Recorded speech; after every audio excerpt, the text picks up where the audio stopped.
kalfadhigan golaha wasiirada dalka Jamhuuriyadda Soomaaliland ayaa maanta waxa lagu ansixiyay xeerka gariiqaanka guud ee qaranka. xeerkaas oo qeexaya xilka iyo waajibaadka xafiiska gariiqaanka guud kana kooban diyaarinta qabiil qoraalada xeerarka xukuumadda curiso, la talinta sharci ee dhammaan hay'adaha dawladda,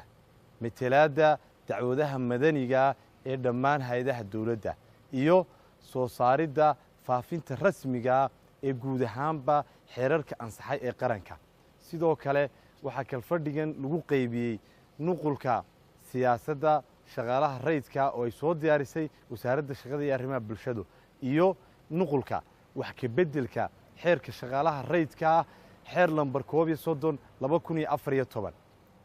kalfadhigan golaha wasiirada waxaa warbixin lagaga dhageystay wasiirka wasaaradda macdanta iyo tamarta oo ku dheeraaday ahmiyadda ay macdanta iyo tamartu u leeyihiin guud ahaan qaranka Jamhuuriyadda Soomaaliland, isla markaana golaha u soo bandhigay qorshe hawleedkooda sanadkii dhammaaday iyo sanadkan soo socda ee ku aadan sidii dalka macdantiisa si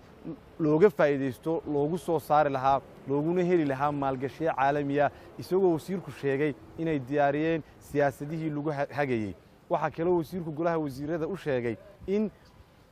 ay diyaariyeen siyaasaddii tamarta, iyagoo ay ka duulayaan siyaasadda madaxweynaha ee ku aadan in dalku uu helo koronto ku filan, isla markaana ay qayb ka ahayd barnaamij siyaasadeedkii xisbiga kulmiye ee xilligii ololaha.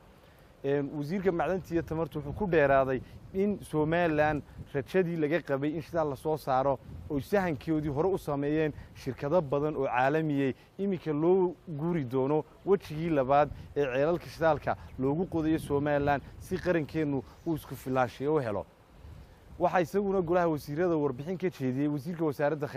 horumarinta biyaha mudane Saleebaan Yuusuf Cali Koore, wuxuuna ku nuuxnuuxsaday sida ay uga go'an tahay xukuumadda madaxweyne Muuse Biixi Cabdi Garwadeenka ka yahay in shacab weynaha reer Soomaaliland laga haqabtiro biyo nadiif ah oo ay cid waliba hesho. wuxuuna wasiirku ka dhawaajiyey in muddadii ay wasaaradda joogeen ay dayactireen ceelal fara badan, isla markaana ay dhiseen oo ay hirgeliyeen ceelal badan, isagoo sheegay in qorshahoodu uu yahay sidii biyo ku filan magaalooyinka waaweyn iyo miyadaba looga gaari lahaa, loona qaban lahaa biyaha socda ee roobka ee ka dhasha ee had iyo jeer dooxyada maraya si ay badda ugu darsamaan.